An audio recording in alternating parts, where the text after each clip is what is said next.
Welcome back to the Your Girl Yaz podcast, the podcast to listen to if you're a female entrepreneur who's ready to attract more fun, more money, success, friendships, and amazing clients into your business. Thank you so much for being here, and I hope I can add some more positivity into your day in this episode. Hello, guys. Welcome back to another episode on the Your Girl Yaz podcast. I've been really excited about this episode. Today I have Growth with Rosie on the podcast. She is an incredible soul-led business coach, and she is one of those people that pops up on my feed and I just instantly smile because her energy, like her authenticity, her just like freedom and essence that she gives is so special. And we've voice noted back and forth, and she's just got an incredible, very inspiring story, one I can really relate to. So welcome, Rosie. Thank you so much for coming on. Thank you so much for having me, and what a beautiful welcome. I'm blushing. Oh, you're so welcome, and you really do deserve that. And I just feel like you just have this incredible energy. And today I thought it'd be really nice for you to sort of share about your story, how you've got to this place, like the incredible work you do, and also like just exciting life stories, because I feel like you're living a life very against the normal, UK sort of life right now. And I just think it's so exciting and refreshing. Like, hearing some of your stories when we last spoke, I was like, oh my gosh. So it'd be nice for you to do a little introduction and sort of share a little bit about yourself. Amazing. Thank you so much. So, yeah, as Yaz was saying, I'm Rosie, and I'm a soul led business coach. And what I mean by that is I'm very much fusing together soul and strategy in the world of business. I believe that it's really a 50-50. I think strategy is so important, and there's a lot of I'm trying to think of the right word. There's a lot out there that can be really overwhelming and confusing and conflicting in strategy. So I spent a lot of time really creating and crafting like a really seamless, beautiful soul-led process on that side for clients. But I always have seen and noticed that you could have the best strategy in the world and that like gets you to the door. But if you haven't done your inner work, you will not open that door. You will stare at that door and not open it. And that is where that soul work comes in. So that's really around your nervous system, your healing, your wounds, like your things and beliefs you hold about yourself. And I know this is kind of the work you do, Yaz, with your clients, right? All around that kind of mindset and all of that. So I love to bring that fusion into my work. And the reason why is because that's my own journey and my own life is very much the blend of two. And I wouldn't be here today if I didn't, take a lot of time to process who I am, who I was, heal, overcome things, and get to the version that I am today, which feels like I feel the most me I've ever felt in my life. And that's a really beautiful feeling. And that wouldn't have came if I hadn't kind of woven that in. And I don't think I'd be where I am in my business, living digitally, nomadically, if I hadn't also done that work. So yeah, I'm kind of practicing what I preach, and that's why I also preach what I practice. They're kind of very interwoven. Yeah, and I first of all wanted to just say that was such an incredible way to introduce yourself and way to explain what you do, because like, I couldn't agree more. Yes, you could have the most amazing strategy, but if your heart's not in the game, like if you're not like, having that love and the soul that you described pouring into your business, then it feels like it's like you can sort of see the accounts where it does feel like it's lacking, or just that little bit of extra themness you feel like could just be that one thing. And it'd be so interesting to hear how you got into this. Yeah, sure. So I have a background. I studied marketing and psychology as a degree, which was already like a bit of a rogue mix. Like my uni did it for 1 year and then they never ran it again because clearly it wasn't it wasn't what landed, but it was what I exactly wanted. So I've always had an interest in like two sides of me, one that's very like business minded, logical strategy, and I've also have this very like human interest, intrigue side as well. So it kind of began there. And I, at the age of whatever age you have to think about this, 18, I was like, I'm going to work in marketing. I'm going to wear Louis Vuittons. I'm going to be the shit and go to Pilates and have a green juice. And I thought I'd Yeah. do that for like 10, 15 years. And then pre-planned a midlife crisis at the age of 18 and thought, and then I'll just switch it up and become a psychologist. And that was kind of my life plan. And then nearing to the end of my degree, I already had a big job for a big marketing company. And I would work for them throughout university and was going to be able to work with them after. And I hit this kind of freak out, I guess, of like, is this really like what I'm going to do? Like, am I really going to wake up every day, 9 to 5, and market something that I don't really care about? Like, it's not something I'm actually passionate about. And the thought of getting up every day as like an adult and doing that, I just thought, I can't subscribe to that. Like, surely there's another way to do this. And I'd always planned post uni to go traveling. I'd traveled like a lot before that. I went on my first solo trip at 17, so I was very young, and went to Asia. And I'd been saving my whole degree, like for the whole 4 years, to go on like a year-long one-way flight kind of trip after university. And I said to myself, like, I'm really going to sit with and do this differently this time, because what a privilege to have a whole year. I mean, I did earn the money myself, but still, what a privilege to have a whole year where I don't have to work. And before, when I traveled, I'd like gone to the hostels, got drunk, been silly, been hungover, seeing sights that I don't really care about, and then being with a group of people who in the moment you're like, this is amazing, and then you never stay in touch. Like, I'd done that whole thing, and I really Mm. wanted this to be different. So I thought, what do I really care about? Like, what do I actually want this year to represent for me?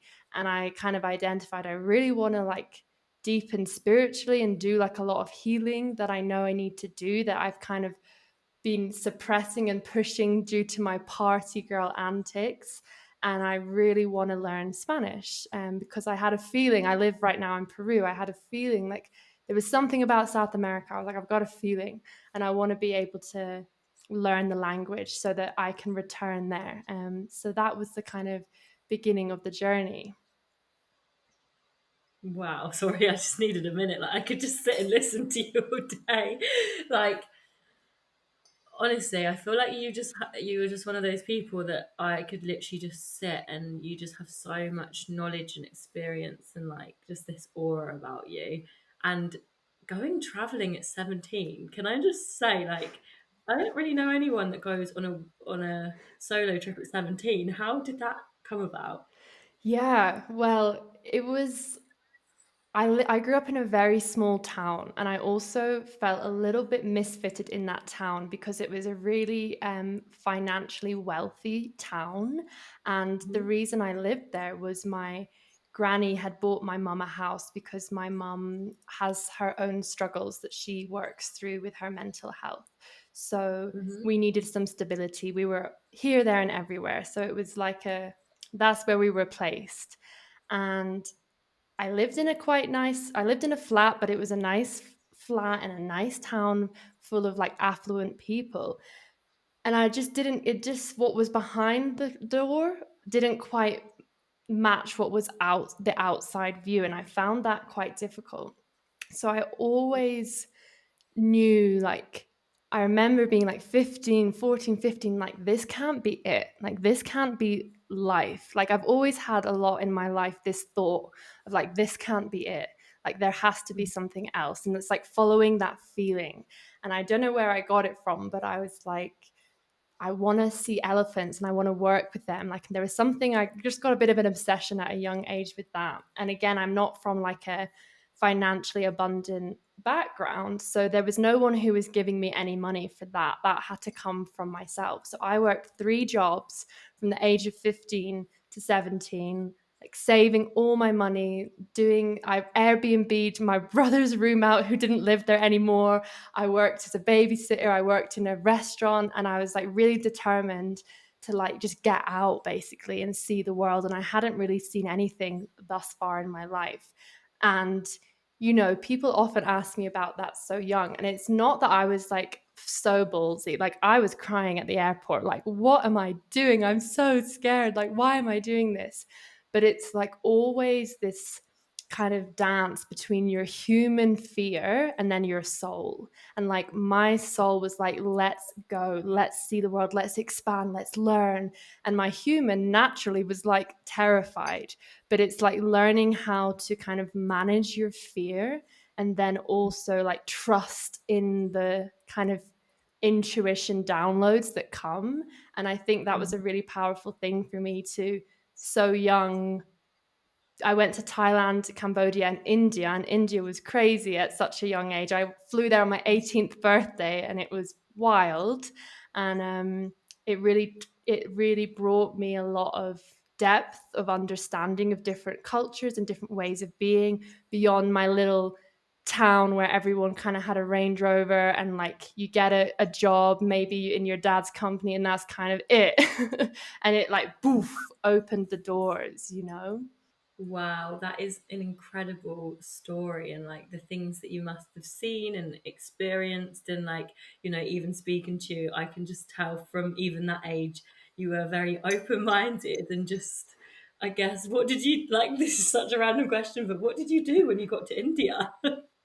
Cried for 5 days because it was Oh, it little was Rosie. crazy. Like is such a different culture. Like even when we say yes, we nod our head. And in the Indian culture, when they say yes, it's a shake of the head. So even the most basic like way to communicate was the opposite, and it was just very overwhelming. But I did really settle in. I think being blonde hair, blue eyes in India made it even more intense because that's like something they don't often see. But I was there in India and Thailand. I kind of traveled a bit. I spent a month in an elephant sanctuary. So I like did what I wanted to do and traveled. And then in India, I did a women's empowerment scheme. So I was volunteering there. I had like a base and I was helping women like learn a skill like jewelry making so that they could make their own money and get out of the kind of suppressed situations they were in. So that's what I was there to do. And I did a little bit of traveling as well. But it was like through everything I do, like from travel to business, it's always like you're going to be on the edge of your comfort zone, but that's where growth happens. And two things have to happen in that: A, like trusting in yourself, but B, like holding yourself in the fear. Like, not like I'm not scared. It's like it's okay to be shit. I don't know if you're allowed to swear on this podcast or not, but You are. it's okay to be shit scared, but like give Yeah. your like nervous system like it's okay, we're safe, we can do this, we're held, we've got this. And then when you do it, the brain that told you like don't do it, and you do it, it's like, oh, the world didn't end. And then you've expanded your capacity to like hold new things and new growth in your life. That's such a lovely way to put it. You've expanded your capacity, because I think fear, when we talk about fear, it's such a broad, like there's so much that comes with fear. And like you say, like the more that we do take those steps to get out of our comfort zone, and like you could look at someone on Instagram and think, oh my gosh, I could never do that. But it doesn't have to be like that. It can be like what's in front of you right now that's scaring you. And like you say, if you're doing that thing that's personal to you and that scares you, you're going to expand. Like that's not going to be as scary anymore.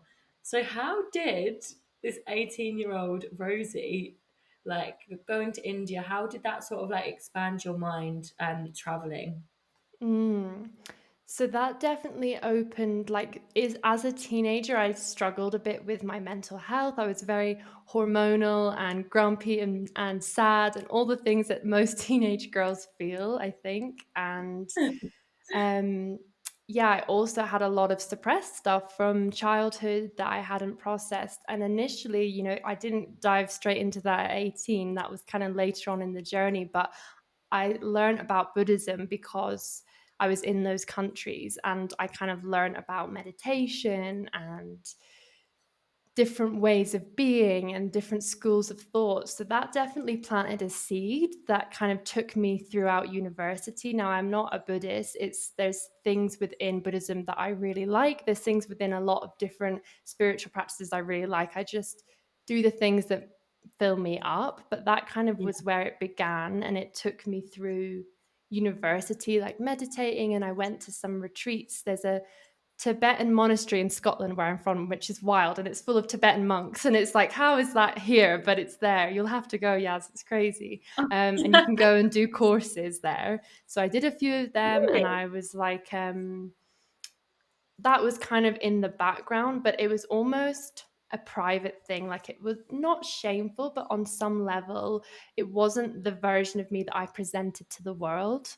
You know, I was very much presenting myself as like fun loving party girl, let's go, like, yes, woman, always had FOMO. And then, like, to almost balance my unbalanced lifestyle, I would use things like meditation and things I'd learned to kind of try and balance what was very unbalanced. And then it was kind of post university, on that year of travel, that I truly stepped into that journey and stepped into like shedding a lot and stepping more into being authentic, which kind of led to, like, you shared, like, the version that's here today. But she wasn't there at that point. You know, that wasn't who I was. And if people see my how I am on social media, that really wasn't how I used to be. And it has been a journey with that.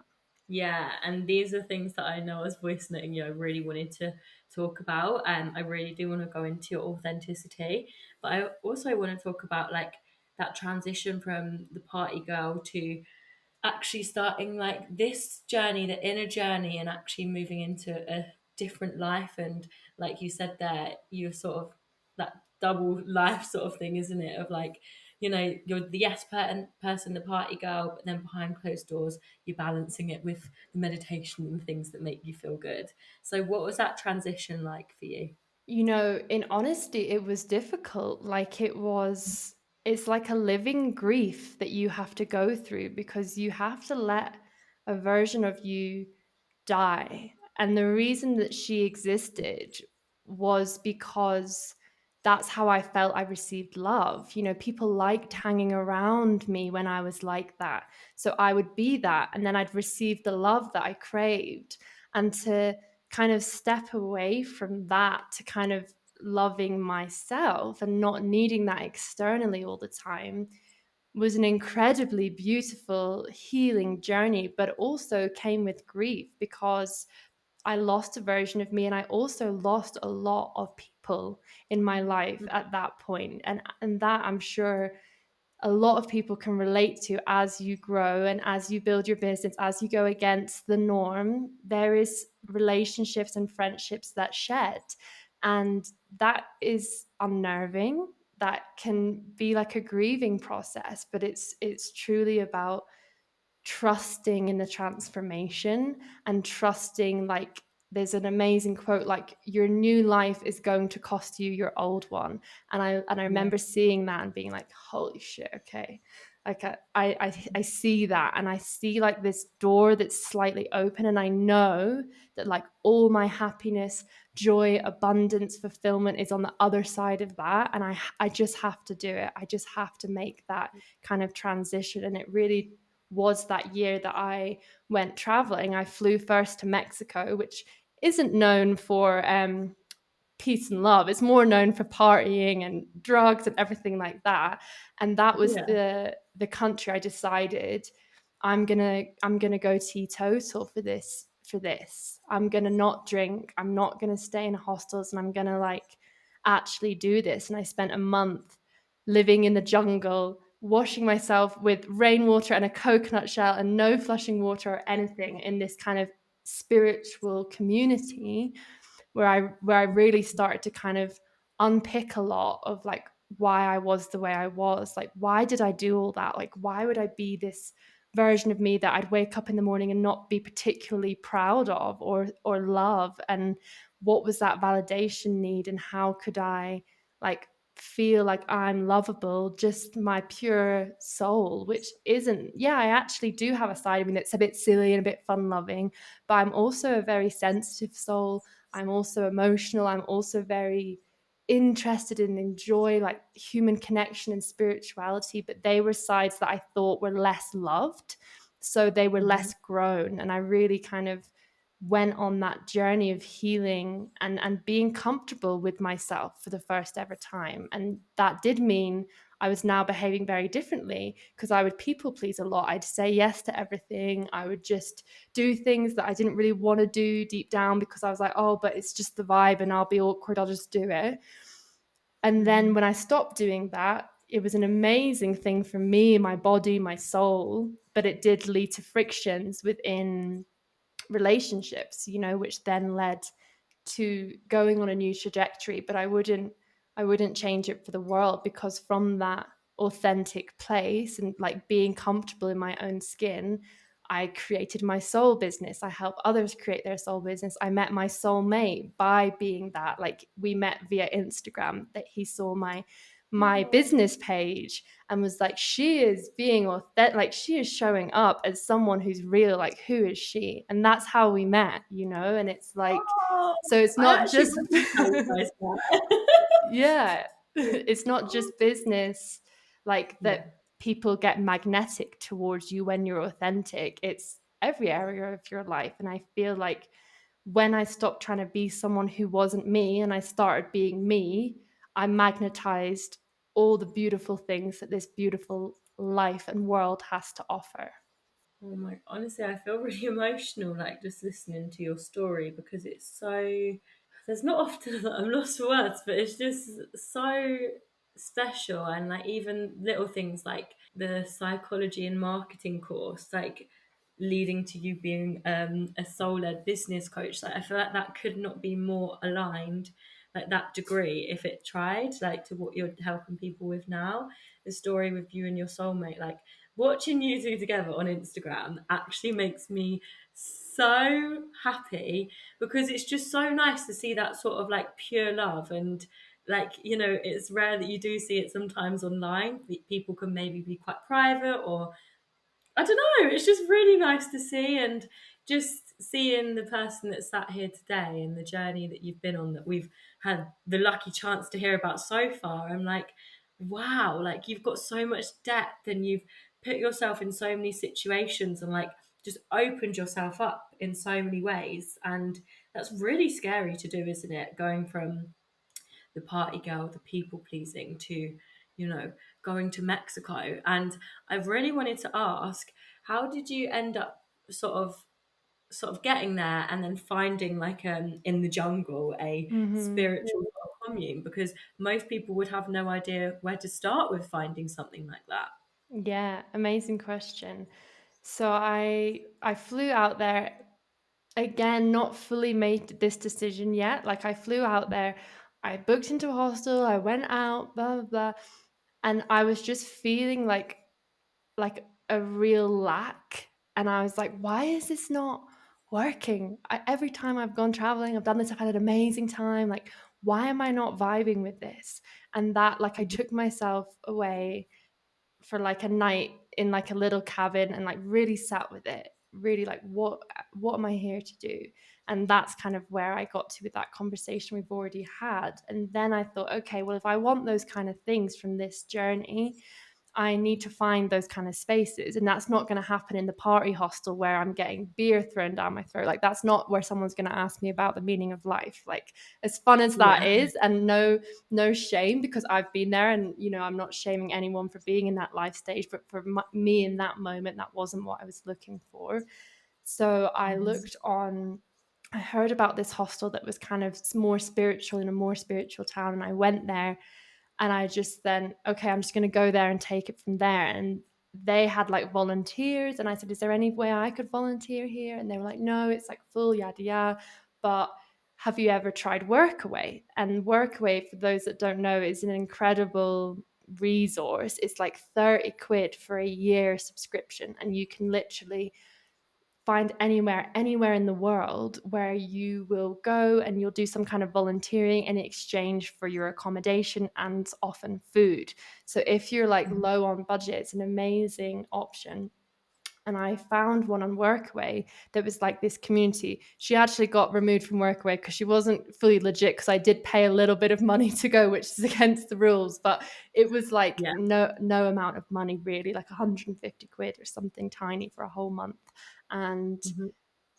I heard about it. I got on a call with her in a random hostel in Mexico. I like zoomed this woman, and she was like, "Yeah, just come to the jungle." I was like, "Okay, I'm just gonna do it," you Hey. know. So I got on a like ridiculous 27-hour bus or something like that, and I made my way there. And then that month we did a lot of different things. So we were like doing things like cooking and cleaning and like that side, but we did 80% like spiritual work. So we were doing breath work, cacao, meditation, yoga, different ceremonies, temescal, which is like sweat lodges, and all these spiritual practices that I had never done. All I'd done thus far was meditation, and a bit of yoga. But I really like South America and Central America has such a beautiful spiritual culture, and they have a lot of indigenous practices, and there's so much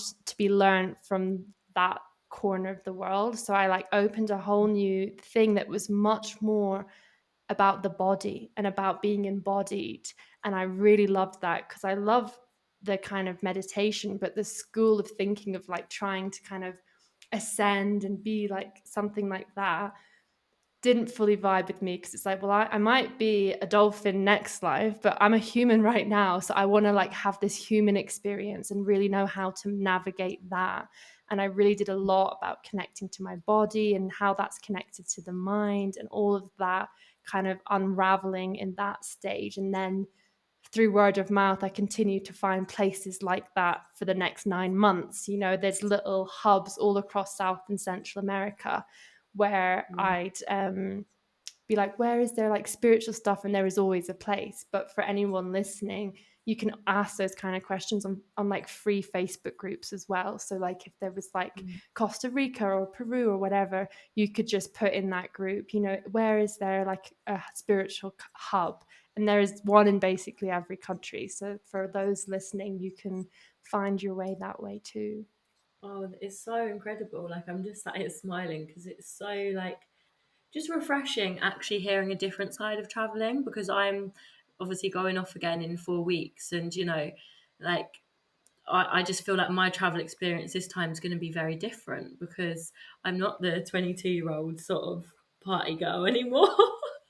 So it's just so exciting and so liberating to hear like, well, traveling can be whatever you want it to be, and it doesn't have to be staying in hostels and playing beer pong. Like, and there's nothing against that. It's just looking at yourself a bit deeper and like, well, what would you like to get out of your experiences? And it could be going on a holiday that's a bit different, or just throwing yourself into something like this, if it does interest you, is so liberating and so freeing. And Mm-hmm. how do you feel like all of these experiences have helped you, one in yourself and two in your business? Because I know we haven't talked a lot about your business yet. I think within myself, it's made me comfortable in my own skin, which is like one of the most beautiful feelings I think you can have, to just wake up, feel good about who you are, and not be in this comparison, and not feeling unworthy, and not feeling not good enough and unlovable, which was a lot of my thought processes. So by going on that deep healing, which wasn't always like, oh, sunshine and rainbows meditating. It's not that. It's like crying, snotting on your top and looking Yeah. rubbish. But it's like the inner earthquake, and it's like the caterpillar going to the butterfly, and you have to like break down. Like the caterpillar literally becomes like a blob of cells before it becomes this beautiful butterfly. And that process for me really helped me create the foundation, I think, that gave me the confidence to be like, well, yeah, I'm not going to get a 9 to 5 after this, which I thought maybe I would. Like, no, fuck that. Like, I back myself now. I'm going to do what I want to do, I feel my purpose is, what I feel drawn to, you know. And I think if I hadn't done that initial healing, I wouldn't have felt as good about myself to think I could do something like that, you know? So that's kind of part of the journey. And then where that's taken me in business is, I think, authenticity is such a powerful business way of being. I think people can really sense the difference between an inauthentic and an authentic coach, whether or whatever your work is. I think people can just sniff it and they can just smell it, even if they don't consciously know it. And I think the fact that, like, it can make me almost emotional to the point of like, this truly is my work. This is truly why I'm here. This hasn't landed on my lap by coincidence or because I want to make money in it. It's like a soul's calling. And I think that I wouldn't have known that because I didn't know my soul, you know. And when I got to know my soul, I then found my purpose. And my first business before I was a business coach was helping people, you know, overcome their blocks to find their purpose. And now I help people actually build that purpose, because through building my first business, I learned how to build a business. And I've always, as you said, circling back, had that passion for both business and soul. So where I am now is like truly where I know I'm going to be for decades and decades to come.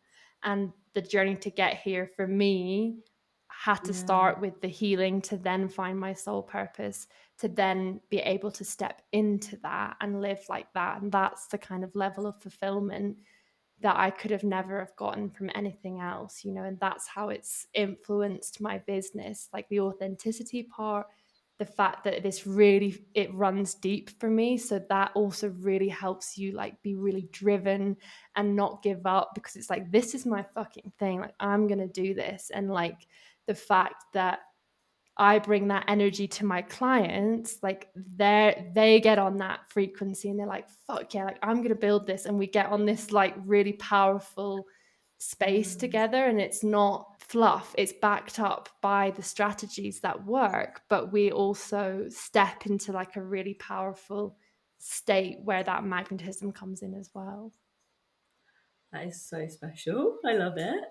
I feel like this flows really nicely into the authenticity and like how someone listening to this, that this episode has maybe opened up a lot of doors and avenues in their mind.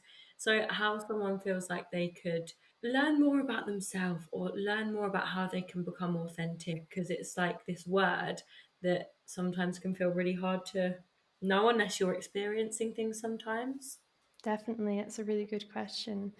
I think it starts with a less glamorous thing. Like for me, it was a beautiful privilege to do that in like a in Mexico in the jungle. You don't need to do it in Mexico in the jungle. You can do it in your room with yourself. Like it doesn't have to be like that. But what it does have to be is removing the distractions that keep you in what you're in. So there's a reason that your brain and the dopamine channels desire everything, whether it's socializing, drinking, whatever it is. It gives you something that means you get to avoid the thing. And the reason you keep going back is because it keeps giving you something that means you don't have to face the shadow that's there, that's following you around. And it's like turning your head for the first time and looking at that shadow and actually sitting with it, like, why am I like this? And it's having that relationship with yourself is what breeds authenticity. So you can't be authentically you if you don't know who you are, right? Because what does that then mean? So it really starts with getting to have a relationship with yourself. And just like any relationship, if we were like, hi, how are you? Yeah, I'm good, how are you? Like, there's only so much you're going to get to know about that person. But when you go Yeah. deep, that's when you get really connected to another person. And that's the same with yourself. Like you have to go to those deeper layers with yourself to truly Mhm. get to know yourself and what's you versus what is a trauma being acted out or a mask or all these different things. And then you kind of, it's not a learning, but an unlearning. You're unlearning these patterns, you're unlearning these behaviors. And what's left is like pure essence. And then you start chatting with them and you're like, hey, it's been a while. Like, and often that might be like reverting in a sense to things that brought you joy in childhood, because that's when we were very unfiltered. Like painting, I used to love painting as a kid, reading, these kind of things that I reintroduced into my life, as that I took like a 10-15 year break from because I was too cool and not doing that kind of stuff or whatever it was, and it's relearning those parts. And I think it starts with you and no one else, and like building that loving relationship with yourself. And from there, like slowly using exposure therapy on yourself of like being that person Mm. outwardly. And start small. It doesn't have to be these huge things. Like it can be saying no to plans, it can be setting a boundary, it could be deciding that your Saturday night you want to just stay in and get cozy. And getting okay with those little things leads, it's like building blocks to those bigger things. And like how I dance a lot, and dance has been a huge medicine for me, like for the body and for expression. And I put that on my Instagram story now. But I used to do that in my bedroom with the chair on the door, the curtains closed, so Mhm. uncomfortable in my own skin, in my own beingness. I felt so disconnected from feeling fun and sexy and sensual just from me, like no one's in the room apart from me, and I want to just let myself express. And slowly the chair goes away. Slowly I'm like, well, the sun's shining, I don't want to close the curtains, so what if someone walks past? Then I'm never going to see them again. Slowly to the point where I can feel comfortable and confident to share that publicly, but it doesn't Mm. for a lot of people start like that. It starts with these baby steps. And before you can even do them, you have to know who you are authentically. And that requires a relationship development. Yeah, that's so amazing to hear. And just like all of the, I really want to go back and listen to this episode again because I just feel like everyone can take so much from this when it comes to authenticity. Like it isn't something that happens overnight and it isn't something you learn. A lot of the time it is unlearning, like you said, and unlearning thought patterns, behaviors, like looking at your environment and being really honest. And it's hard because when there's people you love in your environments and when love comes into the mix, it brings up a lot of fear around cutting things off and people off. But I always view things as chapters as well. Like, how bad do you want your new life? Like, if you really do want the change, then for this chapter, like just being kind to yourself and just recognizing that you can't have it all. You can't, be the party girl and it just depends what you really want and what you want to prioritize in each area of your life. Like you can go back to things and you can still have fun, but at the same time, like, what do you really want your life to look like? And the way that you've designed your life now and allowed yourself to be able to travel and dance on your stories so carefree. And I find it so inspiring, like watching Rosie just have a boogie like on her front garden with the mountains in the background in Peru, like living her best life. It puts a smile on my face and it makes me feel safe to do the same. And that's like the ripple effect your authenticity has. It's also like it's not just you're helping by being authentic, it's so many people feeling safe to do the same. And in a world that is so judgmental and there is so much like, pressure to be a certain way, look a certain way, it's so refreshing when you see people just being themselves. So I feel like that was really nice advice there. Love that. Hmm. And we all do, don't we? Like deep down, we all just want to be loved. We all just want to have fun and be accepted. So when you can be that, then you become that light for others, like you said, and it gives them a permission slip to just let go a bit as well. And I think that's so beautiful for you to leave that little seed in someone and you might not even know it. They, by you showing up in your business and doing something, you might never know. So it's beautiful when you do find out, but there'll be so many people you don't know who's you've just left a little seed in their life that planted. And that's the power and the gifts that each person who's building their business can hold and share. It's like, yes, we're signing clients and we're abundant and we're growing, but there's so many other seeds that you don't even see that you've planted in people's lives by just being you and Mm. living from your heart and sharing that. Yeah. And I think you are a really good example of, like, business is not easy. Like, there's going to be lots of ups and downs and like just different things that happen. But when you have that certainty in yourself, and when you have that self belief that comes with a lot of the inner work, that comes with sort of getting really honest with yourself, then it just makes it so much easier to trust, doesn't it? Like, trust that actually what you want is going to happen. And it would be nice for you to sort of share some like celebrations of sort of this year for you, and things you feel like, actually, that has been so cool that I've achieved that. Yeah, thank you. It's been a really big and beautiful year in a lot of ways that kind of Yeah. coming to the end of the year, it's like a real chapter that's kind of changed because at the end of last year, I made that transition from being a coach to moving into soul-led business coaching. So in a sense, it's almost like starting a whole new business again. And it's been an incredible journey. And yeah, in terms of like celebrations, it was really, I'd kind of created a strategy for growing that I hadn't really seen anywhere. And a lot of people, when I'd seeked advice, they'd be like, oh, don't do that. And I'd be like, well, I've just kind of got a feeling that this could actually really work. And so I was like playing blind with my money, with a lot of things, but just trusting that I really didn't want to build a business in this like copy and paste thing that I see all the time of like, this is just do this, this, this. And there's like, your soul is just nowhere to be seen and you're just another version of the same thing. And so I was making lots of kind of bold decisions this past year on how I wanted to create things. But by the kind of point, end of last year, start this year, by the point I was starting to bring in clients, I'd I'd seen results through this, but I hadn't obviously business coached anybody on this, just myself yet. So those first few clients, there was natural nerves.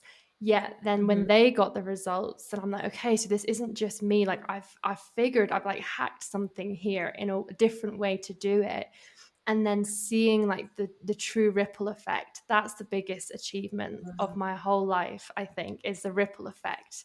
Like what my clients do, like female leadership coaches, anxiety coaches.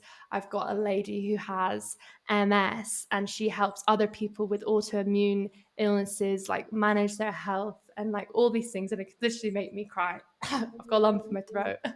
But like, No, so special. the fact that Wow. I've helped them help others is Mm. just so nourishing for like my heart because it's like there's a lot in this world that isn't so good and there's a lot of darkness. Oh, I'm getting emotional. And to be able to be like the midwife to these people's dreams and for their dreams to then have a positive ripple effect on their clients, like that's winning to me. That is completely winning. And that's what I do it for. And I've got like such a passion for what my clients come to me with that it's such a team effort and like their wins are my wins and seeing them get to leave their jobs is like my win. And like one of my clients was trying to build her business for 10 years and she'd hired many business coaches over the years and it just hadn't happened. And she came to me and she said, I'm going to be turning, I won't say her age in case she doesn't want me to, but she said, I'm going to be turning X age soon, and this is, if I haven't made it by then, I'm gonna have to give up, so you're like my last hope. And I was like, well, let's fucking make this happen, and she left her job and it's happening, and it's just, yeah, that is my ultimate win. And I think that is my biggest celebration is the celebrations my clients have got. And I think on a more personal level, my personal confidence has really grown a lot this year in what I offer because I was a bit nervous when I hired a business coach who said, no, I wouldn't do it like that. And I said, but I want to, and I don't want to do it the way you're telling me to do it. And like having that discernment, which in a sense was almost delusional because, they clearly knew more than me in an essence for me to hire them.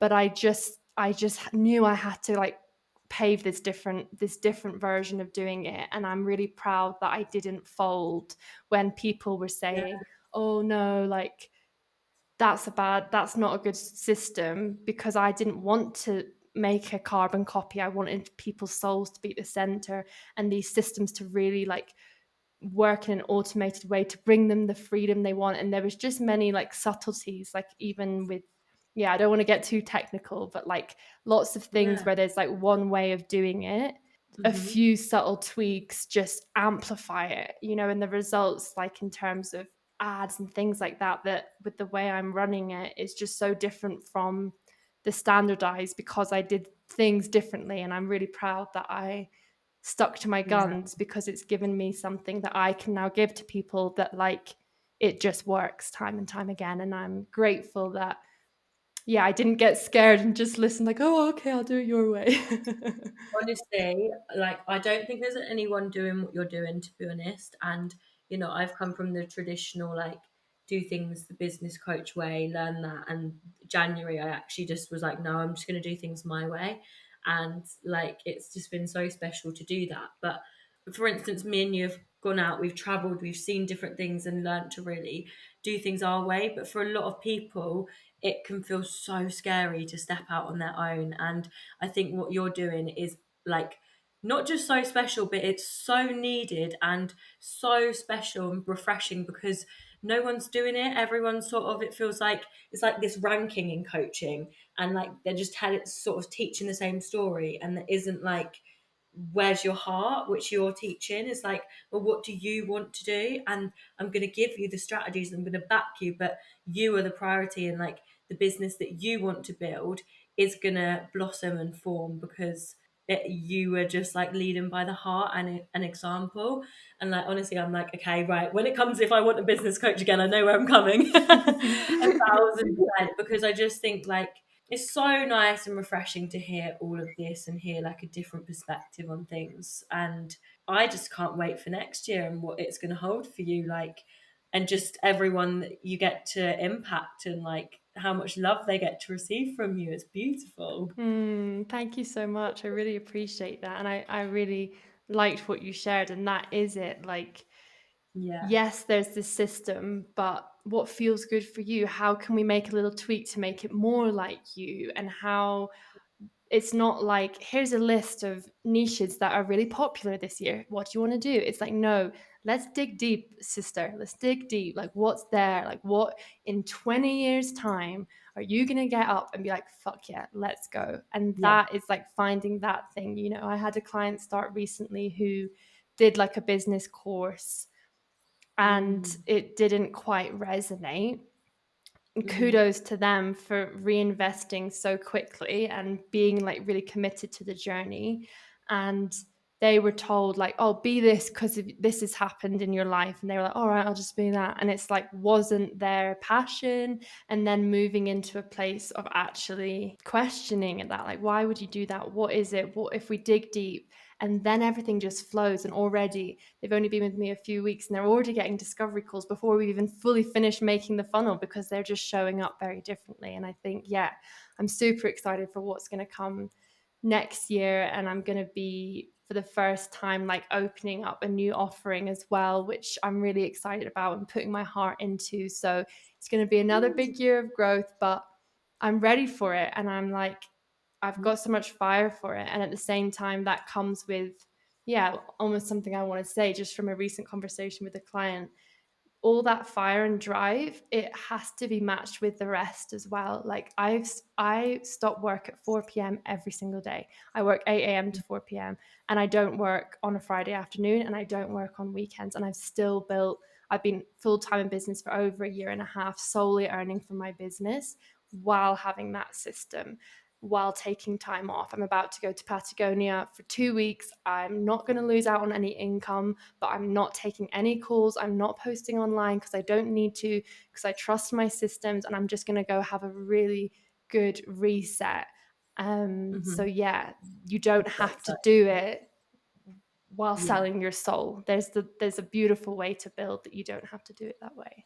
Oh, that is so special. And I highly recommend everyone go follow Growth with Rosie. She'll be in the show. She won't be in the show notes, but her Hello. Instagram,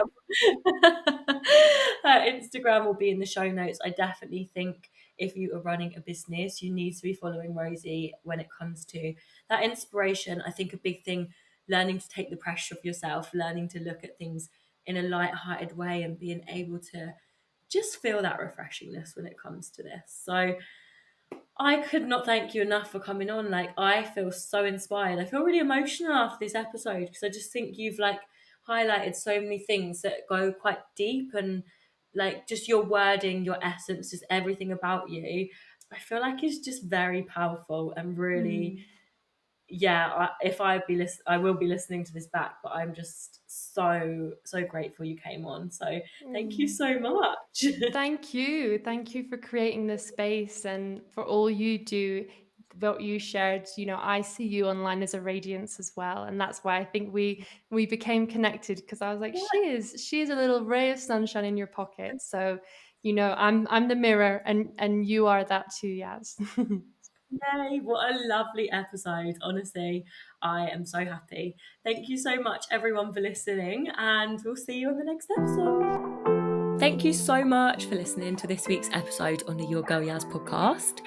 We'll be back next Wednesday at 7 a.m. UK time, so I look forward to seeing you back here. I also have a free higher self meditation course for you to learn to meditate, to relax, to switch off, that's available for you to access now in the show notes. And also, don't forget to follow the podcast wherever you're listening, rate, leave us a review.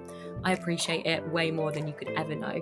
Thank you so much again for listening. If you've got any feedback of the podcast, my Instagram at Yasmin Lily Hilston is also linked in the show notes, and I really appreciate it.